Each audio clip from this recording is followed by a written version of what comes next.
So welcome to CISOTalks, episode 7. Today I'm joined by Brain Contos. He's CC and VP of Technical Innovation at Verodin. I hope I pronounced that correctly.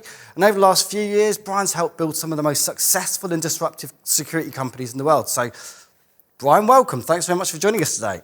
Hey, thanks so much for having me. It's a pleasure. So it's pretty early over there, about 9 a.m. you say, yeah? Yeah, 9 a.m. here in San Francisco. Hey, very nice, very nice. Right, marvellous. So I just wanted to talk to you about a couple of things. One thing that I'm really quite curious about, from your perspective, you've been doing this for quite a long time now. Do you think that cybersecurity professionals and CISOs, are they focusing on the right things, do you think? By and large, and unfortunately, I don't think we are. I think there's a business perspective to cybersecurity that often gets overstepped or just paid a small amount of attention. And over time, it means that the cybersecurity team is just ineffective, including the CISO. Yeah, and why do you think that is? Why have we got to that point? I think we've based cybersecurity probably over the last couple of decades on this notion that if we put money into something and we put effort, our cybersecurity program will be effective. But what we're finding is absolutely the opposite. We continue to put cybersecurity investments in place. We hire people, we go through training, we deploy technologies, but we're still ineffective. And largely, to be quite honest, it's because we're basing most of our cybersecurity decisions on assumptions. When you talk about assumptions, what do you mean by that? What kind of assumptions? What are the big assumptions you think people have made? Yeah, so assumptions are really a fundamental challenge. And it's this notion that we simply haven't had a way to measure the effectiveness of our security posture with any type of proof or real evidence. And I'll give you a couple examples. We assume that the technologies that we acquired from our vendors are actually doing what the vendors say. And there's lots of great cybersecurity vendors out there, and there's some maybe that are a little bit over their skis. But oftentimes, if they say they do A and B, we assume that. We assume that when we deploy our products, that they're deployed correctly and they're configured correctly. And oftentimes we see that when people deploy products, whether it's endpoint or network or email or cloud security or data security, whatever it is, it might work great during the proof of concept, but it might not be the best configuration, that default configuration quite often, for your operations.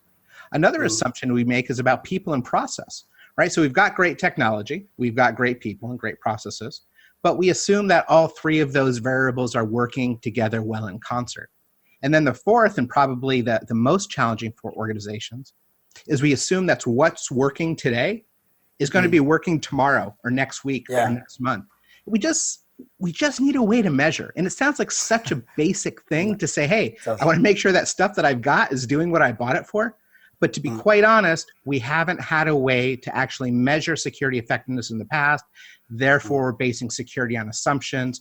We're wasting investment dollars and we're wasting effort. And that's kind of what I see as the big problem facing cybersecurity professionals today.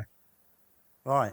That's really interesting. And one of the points you made about CISOs and cybersecurity professionals failing to get value out of perhaps vendors they've put money into, I find that really quite an interesting topic. It's something that I think we've definitely seen in the past, and I think that vendors probably need to do more to help with this situation as well. It's no good saying, well, there you go, there's your solution. You need to figure out how to get value from this. I think vendors need to do more to help, right? Yeah, I think you hit a really key word there, which is value.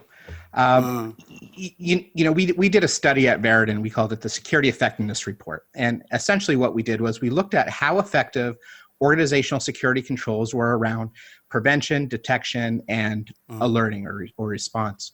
And what we found wasn't really shocking, but was very telling, because across Fortune 500s, Global 2000s, government organizations worldwide, roughly about 25% of the time, their preventative controls are working the way they want.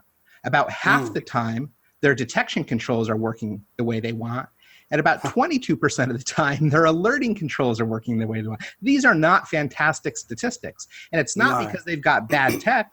It's not because they've got bad people. They've just never had a way to validate that that thing that they wanted to do is actually doing it. Now, in security, we often talk about, well, we do pen testing and security assessments and patching. And all these are wonderful things. Don't get me wrong. And I'm not saying they should go away. Sure. But they don't actually test the effectiveness of your security controls. Is this firewall blocking this specific attack? Is this IPS detecting? Is this data security control stopping leak? Is the SIM correlating? And this is really where we need to start focusing on, is are the millions of dollars we're spending on security tools, are we actually getting value from those security tools? By and large, the answer is we're not getting much value.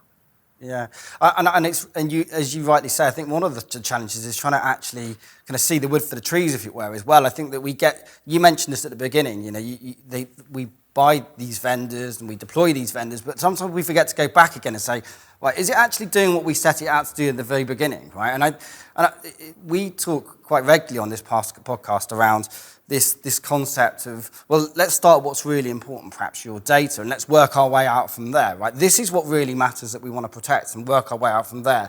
I almost feel in some instances that we need to be getting back to the basics. Would you agree with that? Do you think that's the problem as well?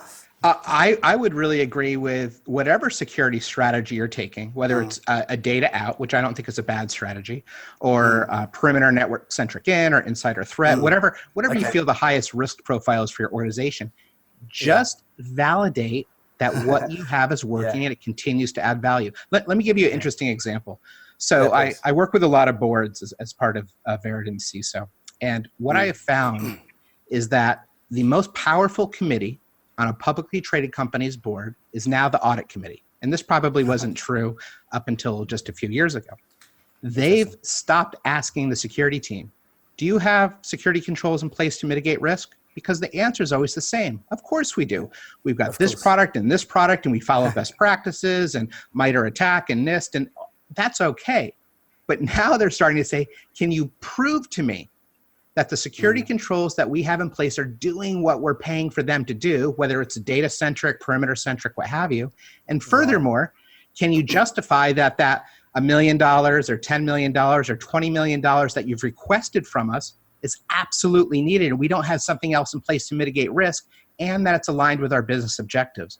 These are much more strategic questions, and they're much more quantitative than they are qualitative. And again, that's another fundamental shift in security, as we have to start proving the effectiveness of what we're doing.